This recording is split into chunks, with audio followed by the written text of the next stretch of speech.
সূরার মধ্যে আরো একটা ঘটনা আছে যেটা আমি কোনোদিনও বলি নাই, আজকে বলতেছি আপনাদের সামনে। আপনারা সৌভাগ্যবান, এই ঘটনা আমি আজ পর্যন্ত কোনো লেকচারে বলি নাই। সূরা কাহফে আরো একটা বিষয় আছে যেটা আপনাকে চেনাবে যে দাজ্জালের সভ্যতাগুলো কেমন হবে। একটু মনোযোগ দেন প্লিজ। এই সূরার মধ্যে 4টা ঘটনা আছে। কয়টা? একটা হচ্ছে আসহাবুল কাহফের, একটা যুলকারনাইন আলাইহিস সালাম, একটা মূসা এবং খিদির আলাইহিস সালামের, আর একটা হচ্ছে এই ঘটনা, দুই বন্ধুর ঘটনা, যা আমি কোনো লেকচারে এখনো বলি নাই। এই ঘটনাটা সূরা কাহফের 32 নম্বর আয়াত থেকে শুরু করে 46, 47, 48 এরকম পর্যন্ত বড় একটা ঘটনা আছে। আমি খুব শর্ট করে বলছি। আল্লাহ পাক এই সূরার মধ্যে একটা বিস্ময়কর ঘটনা বলছেন। দুই বন্ধুর, কয়জন বন্ধু? এক বন্ধু প্রচন্ড ধনী, এমন ধনী যে আল্লাহ পাক তাকে বড় বড় বাগান দিয়েছেন, খেজুরের, আঙ্গুরের, হ্যাঁ, বিশাল বিশাল বাগান, এবং তার মধ্য দিয়ে নদী চলছে। নদী, একটা নদী চলে যাচ্ছে ভিতর দিয়ে, দুই পাশে বাগান। তাহলে কত বড় প্রপার্টি চিন্তা করেন, একটু চিন্তা করেন। আমরা তো বিঘা আর এই যে শতকের হিসাব করি না। আল্লাহ বলছেন যে দুটো বিশাল জান্নাত দিয়েছিলাম তাকে, মানে বাগান দিয়েছিলাম, ফলের বাগান, মাঝখান দিয়ে নদী প্রবাহিত হচ্ছে, এবং প্রত্যেক বছর 2 বার করে এই জায়গায় ফসল ফলতো, প্রচুর ফসল হতো। তো এত ধন সম্পদ পাওয়ার পরে এই বন্ধু, মানে এই ব্যক্তি, তার এক গরিব বন্ধুকে নিয়ে এই বাগানে ঢুকেছে। ঢুকে হাঁটাহাঁটি করছে, গল্পগুজব করছে। গল্পগুজব করার এক পর্যায়ে গিয়ে এই ধনী বন্ধু বলে ফেলছে। কি বলছে? সে বলছে যে আনা আকসারু মিনকা মালা ওয়া আ'আসু নাফারা। হে আমার দোস্ত, শোনো, আমি তোমার চাইতে মালে এবং সম্পদে অনেক সেরা। কে বলছে এটা?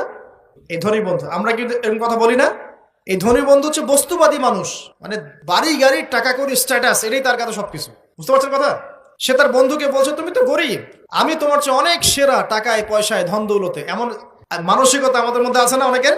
আচ্ছা, এবার সে আরো বলছে যে ওয়াদাখালা জান্নাতাহু ওয়া হুয়া যালিমুল লিনাফসি। সে তার জান্নাতে প্রবেশ করলো, তার নফসের উপর সে জুলুমও করে বসলো। কিভাবে জুলুম করলো? এভাবে সে বলছে ক্বালা মা আযুন্নু আন তাবিদা হাদিহি আবাদা। কে বলছে এটা? এই ধনী বন্ধু। সে বলছে, হে আমার গরিব বন্ধু, শোনো, আমি মনে করি না, আমি বিশ্বাসই করি না, আমি মনে করি না যে আমার এই প্রপার্টি কখনো ধ্বংস হয়ে যাবে। আমি এটা বিশ্বাস করি না। বুঝতে পারছেন? ওই যে আমি পরকালে বিশ্বাস করি না, কিয়ামতে বিশ্বাস করি না, আখিরাতে বিশ্বাস করি না, কোন সভ্যতা বলেন? আচ্ছা, সে বলছে যে মা আযুন্নু আন তাবিদা হাদিহি আবাদা। আমি বিশ্বাস করি না, আমি মনে করি না যে এই প্রপার্টি কখনো ধ্বংস হতে পারে। ওয়া মা আযুন্নু সাআতা কায়িমা। আর আমি এটাও মনে করি না যে কিয়ামত কখনো হবে। বুঝতে পারলেন কথা? আমি এটাও বিশ্বাস করি না যে কিয়ামত কখনো হবে। তার মানে বন্ধুটা বস্তুবাদী না, সে পরকালে বিশ্বাস করে না, কিয়ামতে বিশ্বাস করে না। সে তার ধন সম্পত্তির মোহে এত আসক্ত হয়ে গেছে যে সে মনে করে যে এটা কখনো আমার থেকে যাবে না। এমন চিন্তা আমাদের মধ্যে আছে না? এই চিন্তাটাকে আধুনিক পরিভাষায় বলা হয় মেটেরিয়ালিজম। কি বলা হয়? মানে বস্তুবাদ। মানে কি? বস্তুবাদ মানে ভোগবিলাস, বাড়ি গাড়ি, টাকা পয়সা, মত্ত থাকা, পরকাল বলে কিছু নাই। এই যে মেটেরিয়ালিজম। এখন এই বন্ধুটা বলছে, গরিব বন্ধু, একটু মনোযোগ দেন প্লিজ। এই বন্ধুটা বলছেন, গরিব বন্ধু, যে ক্বালা লাহু সাহিবুহু ওয়া ইউহাওয়ারু। গরিব বন্ধুটা তাকে বলছে আকাফারতা বিল্লাযী খালাকাকা মিন তুরাব। হে আমার ধনী বন্ধু, তুমি কি সেই সত্তার সাথে কুফরি করছো যে তোমাকে মাটি থেকে সৃষ্টি করেছেন? সুম্মা মিন নুতফা। এরপর তোমাকে মায়ের গর্ভে নুতফা আকারে রেখেছিলেন। সুম্মা সাওয়াকা রাজুলা। এরপর তোমাকে এই পুরুষের আকৃতি দিয়েছেন। তুমি কি সেই সত্তা আল্লাহকে অস্বীকার করছো? মানে কিয়ামতকে অস্বীকার করার মধ্য দিয়ে তুমি আল্লাহকে অস্বীকার করছো কি?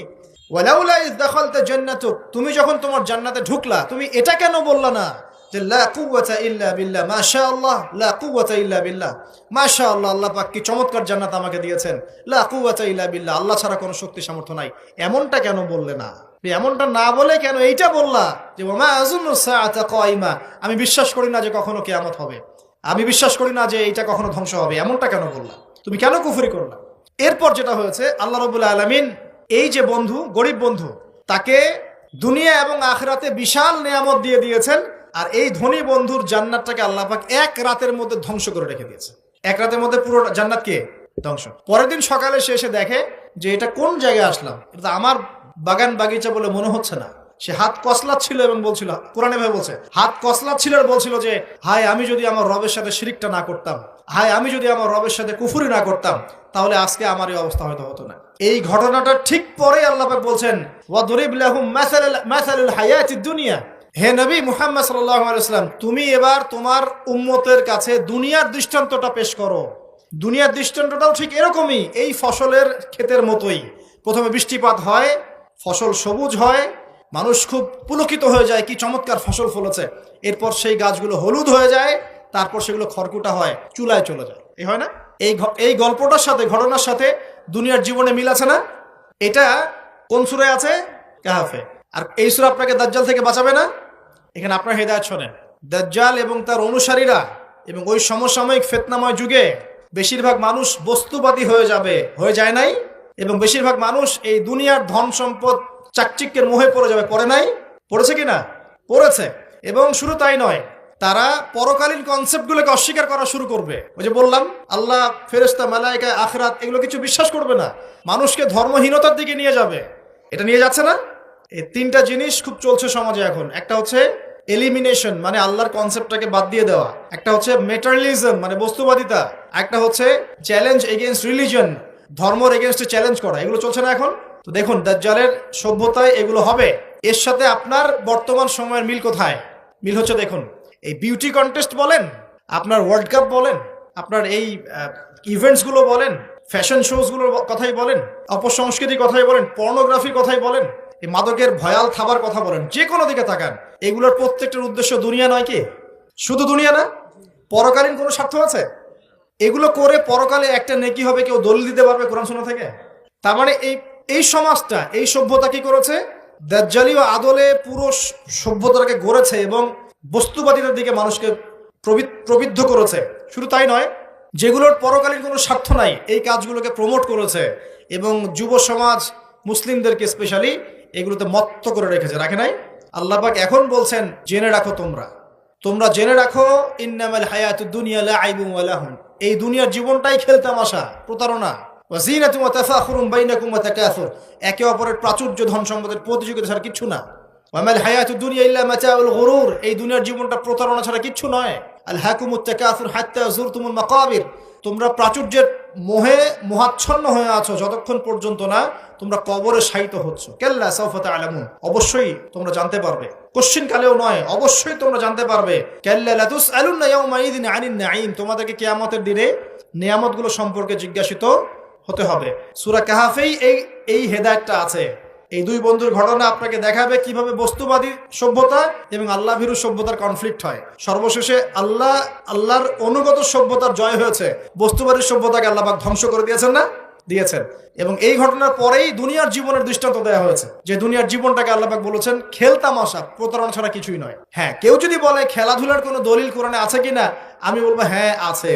আল্লাহ পাক বলেছেন, ওয়ামা হাযিহিল হায়াতুদ দুনিয়া ইল্লা মাতাউল গুরুর ই'লামু আন্নামাল হায়াতুদ দুনিয়া লাইবুন ওয়া লাহু। অতএব খেলাধুলার দলিল কোরআনে আছে। আল্লাহ পাক বলছেন, দুনিয়ার জীবনটাই তোমাদের খেলাধুলার প্রতারণা, ধোঁকা। কি বুঝলেন? এই দুনিয়ার জীবনটাই হচ্ছে খেলাধুলা, প্রতারণা, মোহ এবং ধোঁকা, এবং তোমাদের পারস্পরিক চাকচিক্যের প্রতিযোগিতা ছাড়া কিচ্ছু নয়। এখন এই সভ্যতার দিকে তাকাবেন চোখ কান খোলা রেখে, যে যত রকম ফাহেসা কাজগুলো মিডিয়া দিয়ে প্রমোট করা হচ্ছে, এগুলোর মূল উদ্দেশ্য হচ্ছে দুনিয়া, এবং মুসলিম যুবকদেরকে এবং উম্মাকে তাদের মূল উদ্দেশ্য থেকে সরিয়ে দেওয়ার চেষ্টা করা। আমাদের মূল উদ্দেশ্য কি? এক, আমাদের মূল উদ্দেশ্য ছিল জ্ঞান অর্জন করা। মূল উদ্দেশ্য ছিল জ্ঞান অর্জন করে আমল করা, আল্লাহ পাকের জমিনে দ্বীনের প্রচার করা। আমাদের পৃথিবীর মূল উদ্দেশ্য ছিল কি? পারিবারিক আদর্শ ঠিক করা, সন্তানদেরকে মানুষ করা, সমাজের কাঠামো ঠিক করা, হালাল খাওয়া, দ্বীনের দাওয়াতি কাজ করা, আল্লাহর জমিনে দ্বীনটাকে প্রচার করা, প্রসার করা, প্রতিষ্ঠার চেষ্টা করা। এগুলো আমাদের মূল উদ্দেশ্য ছিল। এখান থেকে সরিয়ে এনে আমাদের সবার চোখকে এখন বিভিন্ন আমোদ প্রমোদ ফুর্তির দিকে ফোকাস করে রাখা হয়েছে, এবং এর ফলশ্রুতিতে আমরা আমাদের দুনিয়াতে আসার উদ্দেশ্যটা কিন্তু ভুলে গেছে। প্রিয় ভাইয়েরা, সতর্ক থাকবেন। যে বিষয়টা যতটুকু লিমিট আছে, এই লিমিট ক্রস করতে যাবেন। যতটুকু করা জায়েজ আছে এতটুকু করবেন, যেগুলোতে জায়েজ নাই সেগুলো জায়েজ না। আল্লাহ রাব্বুল আলামিন আপনাদের সবাইকে ইসলামের বেসিক বিষয়গুলোর উপর টিকে থাকার তৌফিক দান করুন, এবং যাদের কথা বললাম আমি ইনডাইরেক্টলি, তাদের যে এজেন্ডাগুলো আছে, এজেন্ডাগুলো বোঝার তৌফিক দান করুন, এবং এর ভিতর দিয়ে তারা উম্মার যে ক্ষতি করছে, এই ক্ষতিগুলো বোঝার তৌফিক আল্লাহ পাক আমাদের সবাইকে দান করুন।